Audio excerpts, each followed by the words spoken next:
Hi guys, my name is Borrodante. Let's hang out and read some comments. Today I realized I haven't been doing one of these for a while now, and I actually kinda ran into a problem, because the previous episode that I was doing on reading comments was the one when I was talking a lot about the vlogging thing, and I was hanging out with my camera in my hands all over my apartment, so you guys mostly commented on that fact, and how you like or not like the vlogging format, so I don't really have any comments to read. So instead of that, I'm just gonna be looking for comments to read from the whole channel. But before we start, what's new?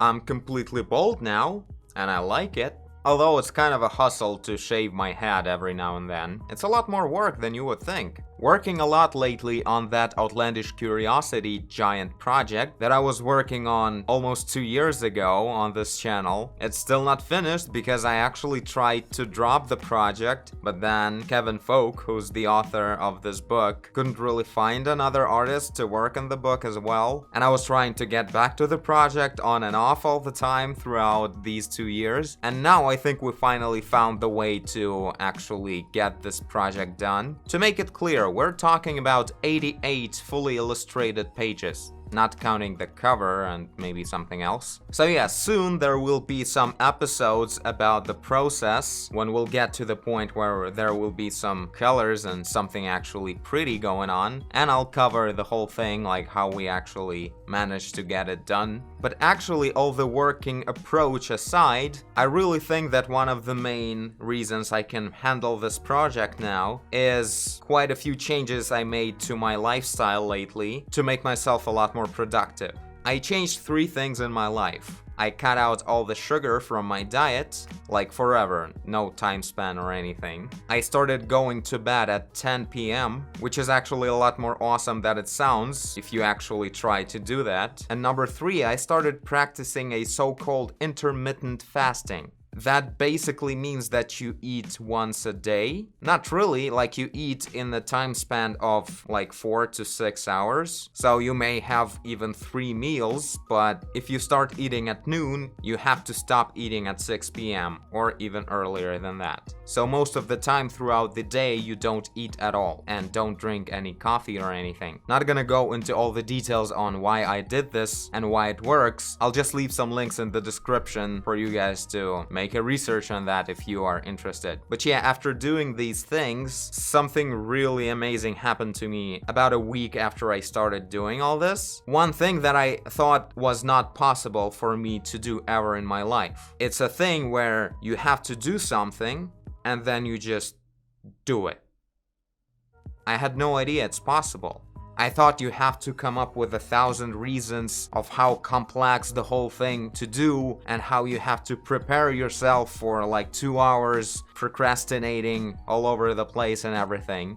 You wake up at 7 a.m. and you start working at 8 a.m. You don't even get distracted by food because you don't eat anything most of the time. Anyway, my productivity level is at its highest point I've ever had in my life, I think. And I basically have no mood swings anymore, which is so weird. Like, not mood swings. I never really had mood swings. I'm generally a very calm and happy person. But what I definitely had before in my life are those moments where you just know that you're not gonna be doing anything today or something like that. Like just those periods of time, like for a few weeks you can just drop out of whatever you are doing because you just want to lay down, eat some bad food and watch some stupid TV shows. But now it seems like those days are over. Not making any 100% conclusions yet. It's still been less than a month of this practice, so I really hope that this will work a lot longer than that. Also, I hope to be a lot more consistent in producing the videos for the channel. You may have noticed that right now they are not really as rare as they've been for the last few months. Hopefully, like I tried to not push too hard on the frequency of the videos because I have to work on the book right now. That takes a lot of time. So I try to still maintain the same schedule on the videos as I had before. What else? Quite a few of hardware reviews on the channel lately, huh? I actually, before Christmas, I wrote to a bunch of different companies to maybe send me something to review, and almost all of them replied and are sending me different tablets now to review. They're only simple non-screen drawing tablets, but hey, it's a lot of fun checking out different tablets and everything. Really interesting to me. There's another smaller tablet review coming up soon. Have no idea what it's gonna turn into, because it's a really small Surface kind of tablet. Let's see how it works. It's probably very mobile or something. Plus, the company is pretty awesome. What else? I actually started working on my merchandise store. It's going to be on Redbubble. It's not ready at all yet, like I have no idea what to put in here really. Obviously I already have Yellow Terror in here. That's by default. This guy is supposed to be everywhere. This is my second face. I pretty much look a lot like him right now, aren't I? So yeah, a bunch of stuff. Haven't really finished setting things up in the store in general, so it's not like I'm unable to sell anything here yet. And also, it would be cool to know from you guys what you want to see in the store, what kind of artwork to begin with. I don't want to like just put the whole gallery in here, because that's kind of overwhelming and kind of lame to do that. Like, I have quite a few ideas in mind, but also want to hear your thoughts on that.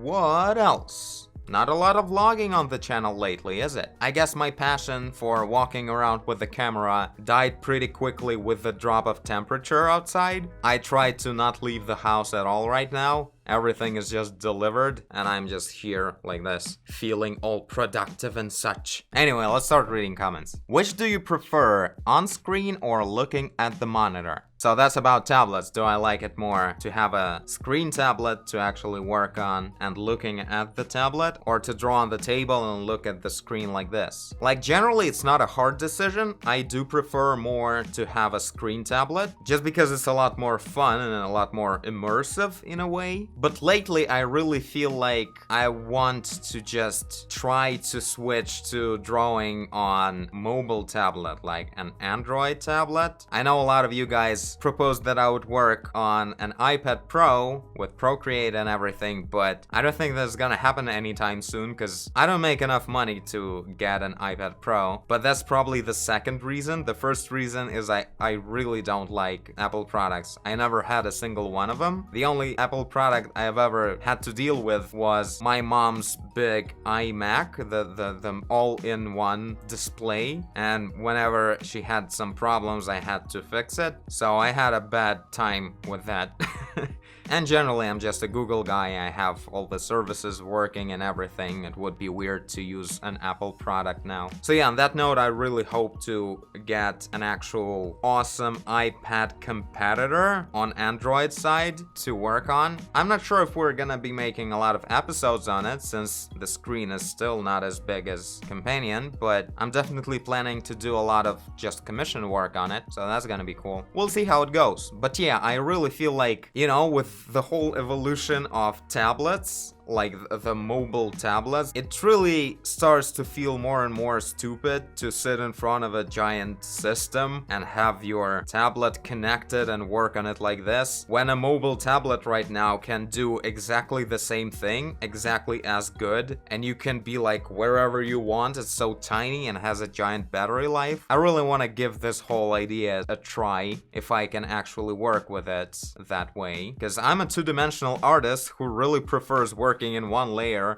I think I'm pretty much ready to work on a mobile tablet. But yeah, on screen or looking at the monitor. Obviously on screen is a lot more fun and immersive, and if you have a good angle, that's great. But one thing that I always mention about the looking at the monitor kind of tablets, the non-screen tablets, they're fun to work with in a way that you sit a lot more comfortably, and I guess better for your health, when you can just sit straight, look forward at the screen, and your hand is at the bottom on the table. It's just a lot easier than sit like this. One thing though I really don't like about the non-screen tablets, they never make them with a stand that would make it at an angle. For some reason, when you work on a screen tablet, it's totally necessary to have it at an angle. Well, obviously because you have to look at the actual display, but what about your hand being like hitting the edge of the table all the time when you try to draw like this. And in the end, all the beginner artists have this problem that they only draw with their wrist, which is wrong. You have to draw from your shoulder to make good and straight lines. You never need any kind of smoothing technology and software. You can just work from your shoulder and you'll have all the smooth lines you ever wanted. So yeah, about that, right now I'm actually still using this XP Pen tablet, which works pretty awesomely. I love it. I've been working on the Outlandish Curiosity Commission for a while, like for 3 days in a row, using this tablet, and it works awesomely. And you see, today I actually decided to put it on top of my companion tablet, which makes it the most expensive stand in the world.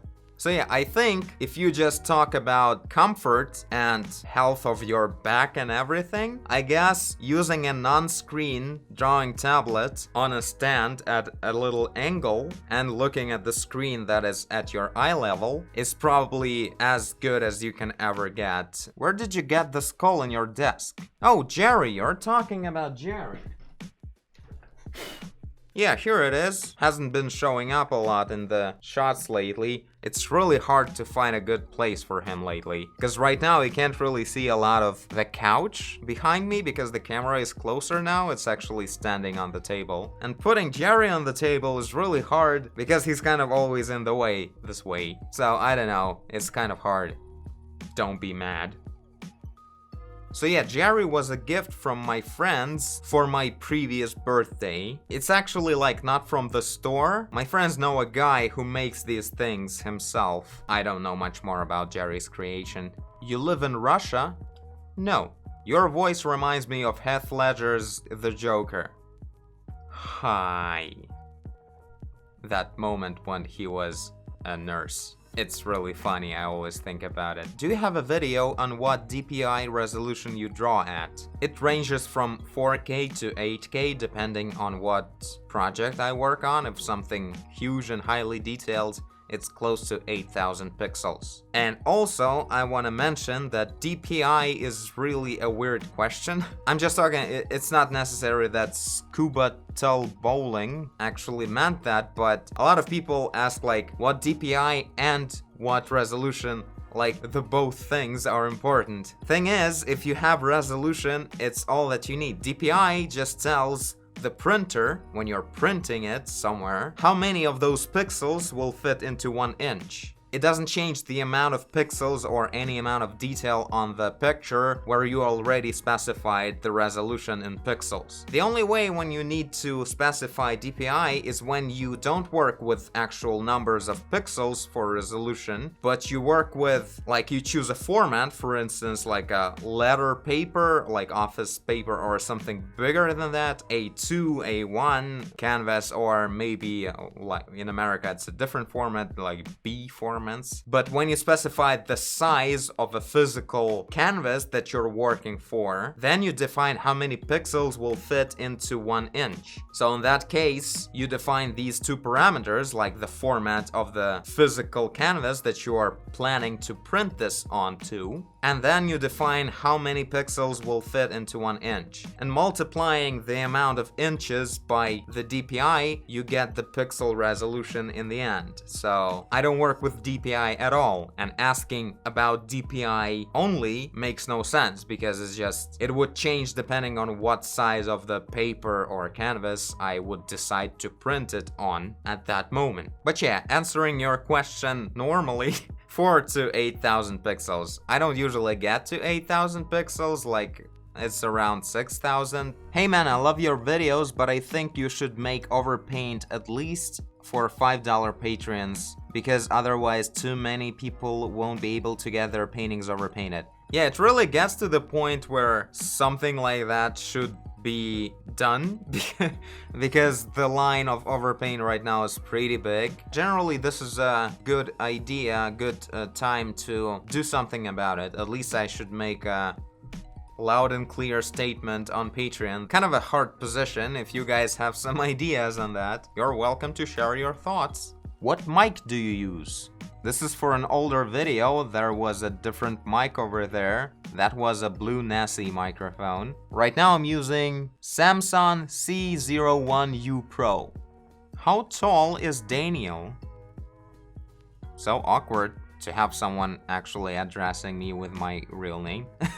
On the channel, I mean. I don't make my friends call me Boro. But yeah, I answered this question quite a lot before, right? If you want to know more frequently asked questions, just watch the previous reading comments episodes. But yeah, I'm around 191, I think, centimeter. I don't know how much that is in inches. Trying to find some questions on Patreon from the people who submitted, but they're mostly just big messages with actual artwork, so I'll probably just read that when the time comes in the actual Overpain episodes. Also, right now, as I'm thinking about it, I should probably do like an Overpain week or something and post a lot of Overpain episodes in a row. I think what I'm gonna do is I'm gonna raise the bar to $5 per submission. Obviously, it doesn't include anyone who already submitted the artwork, because that will stay the same. And also, to keep up with the line that we already have, I'll do probably a week or maybe 2 weeks of just Overpain, posting as frequently as I can. Hopefully with my new productivity mode, I'll be able to do a good job on that. In my defense, I never thought that I would have to deal with too many submissions of Overpain on my channel. But yeah, I guess this is it. Thank you guys for watching, not just this video, but in general. Thank you guys for being here. It's really awesome. The channel is kind of growing a lot faster recently, already at 56,000 subscribers, which is cool.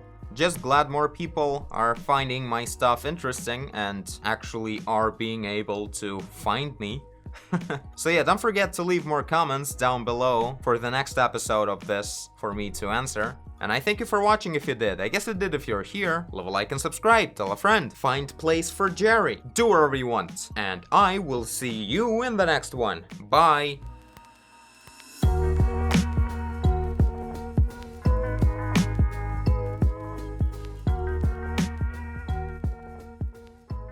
So many awesome submissions here. I'll definitely try my best to get through all these as fast as I can now.